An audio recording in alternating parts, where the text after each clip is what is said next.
Let's start with the tokens and their types. C++ program contain various components and that the compiler must understand, and those components are called tokens. The tokens are classified into various categories, like we have keywords, identifiers, constants, operators, strings, and some special symbols. Uh, the keywords are those words which is understood or explained to the compiler previously, or already the compiler has known the meaning to those keywords. The keywords cannot be used as a variable names, because if you use the variable name as a keyword, the compiler may confuse what is the purpose of that variable name. We cannot also assign the new meaning to those keywords. There are also some of the reserved words which can be treated as those keywords, and we have 63 reserved keywords in the ANSI C++ standard. Okay. Now these are the some of the reserved words as well as keywords which is used in C++ language. Now next is data types. So data types is used in any language to mention the type of the data, or to mention the variable type, or to mention what a variable value should contain. Okay. So there are various types of data type defined in the C++, and the categories, broad categories are it will have basic data type, derived data type, or we can say that some of the data type which is derived from the basic one, like array, structure, class, and some of the user defined data type like class variables and some void type. Okay.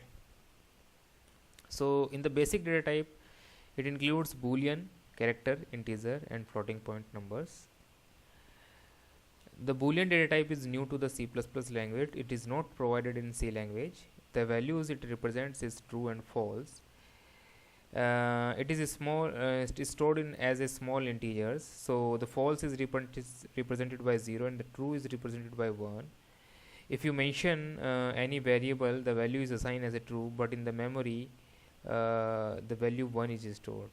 Similarly, while we initialize the variable finished with the false, the value 0 is stored in the memory. So the old done value variable contain 1 in the memory location, and finished variable contains 0 in the memory location. This is the program. Suppose you take a bool value as a variable of bool type and assign the true in this one. Then you want to print the bool value, then 1 is printed in the console. Similarly, if you want to print the false bool value, 0 will be printed. So you can verify this. So other than the data types, some type modifiers also defined in C++. The type modifier are used to increase or produce the new meaning to the basic data type, or it can shorten or increase the size of the data which is to be provided in that variable. So there are 4 type modifiers: signed, unsigned, short, and long. These all 4 are applicable on the integer types. The signed and unsigned can be applicable on characters, and this long data type is applicable to the is only applicable to the double. Double cannot have this short data type. Okay. So if somewhere you found to found written as unsigned x, the meaning of this is unsigned int x, means if you write by default, it will take integer. Let's see the example. In this example, inside the main method, a short int I is declared, then a short unsigned int j is declared, and the value of j is assigned to 50,000. Now the j is copied into the I variable, so there is somewhere location in the for the variable I. Suppose the variable location I is 500 and somewhere j is assigned a location and the location suppose it is 600. The value in j is 50,000, so the value which is here is 50,000 and the value which is copied in I is also 50,000. So this variable also contain now 50,000. Okay, now it want to print the variable value 50,000 and this variable value. So because here I is a short int type and the length or the size of the short int is limited, so that's why the variable output of I is going to be negative. Let us see what is the size of this integer. So these are the some basic data type and their size and range. So this short int have size of 2 bytes and the range is defined as -327682 32767. Now because in our example the maximum range of short int is 32767 and we want to assign the value 50,000 in this short int. That's why it will not print 32767 or sorry, it will not print 50,000 as it is. Instead of that, it will print some negative value, and that negative value is nothing but the recycle value of the short int. Okay, so this 50,000 is represented by this negative value and it is displayed on the console. Okay, so it is somewhere lie between this -32768 and 32767. It is like between somewhere here. This is minus 1556. Okay, so this is the case. Now second is unsigned int, because the value of unsigned int, short unsigned int, let's see what is the range of unsigned short int is 0 to 65535, because the range is sufficient enough. That's why the 50,000 value will be printed. Okay, let's go to the next example. The basic data type further may be divided into various types. Like for characters we have char and wchar. This is wide character set. The char contain 1 byte as a size and wchar contain 2 byte of size. Similarly we have sort for 1 byte, and the size of integer is considered as a 2 bytes, and size of long is also considered as a 4 bytes. Okay, so I write here it is 2, it is 4 bytes. Bool is 1 bit, and float variable 4 byte, and similarly we have sizes for double and long double. So the double variable have 8 bytes and long double variables is 10 bytes. So this is your 8 bytes and this is your 10 bytes. So these are the sizes of various data type, basic data types. We can write the function size of in order to calculate or want to see the size of each data type. Okay, this is example of wide character data set. The wide character data set is may be used to assign the alphabetical characters in C++, and here is the w cout is a command to display the wide character value, and if you just write w, it means it will display the ASCII value of this character A.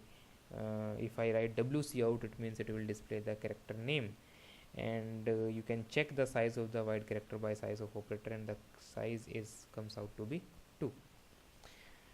So this table is very important. You can refer the ranges of data type and the size of data type by this table. Let's see another example. In this example we want to see the shifting operation on some of the bits of integer data type. Okay, so let's take an start with the integer I, which will be assigned as a value 10, and we want to print the size of integer. So here first 4 is printed in the output, then a and b variables are there, a and c variables are there, and the value of a is uh, is printed first by the bit set function. Now what this bit set function does, it will represent this function into 32-bit binary and display on the console. So we use the this bit set header files in order to access this bit set function or bit set properties of this header file. Okay, we pass a to this bit set as a reference, and this a will convert it to the binary, and output is displayed on the console. So this number is represented in the binary on the console. Okay, so a is displayed here. Now the a would be shifted to the left by 1 bit, and it is stored in b, and then b is displayed. So you can see here this 1 is shifted here, this 1 is shifted here. Similarly, all bits are shifted to the left, and the outcome is stored in b. Then again one more left shift is taken, so one more 0 is appended here, and all the bits is shifted to left, and this is stored updated in b, and b is printed. Then it will print the c, and the c is comes out to be 1. How c comes out to be 1? Because of this value. I know the maximum value of c is because it is a simple integer, so you can refer the what is the range of simple int variable, 32767. So this 32767 may divide this number completely, and if the remainder is 0, it means the next character would be the value of c, because if the variable is out of range, then it will recycle the value. It will go to the -32768, and again go to 32767. Again it will found that it is out of range, and it will continuously to going to the loop until it will found this number to be represented. So this whole number is represented by 1. In this case, the c is represented by 1. Okay, so then we have some of the user defined types. So this is all about the basic data types, which is important in C++. We will use these all of the basic data types. Okay, so we will cover the user defined data type in next lecture. Stay tuned to the next lecture. Thank you very much.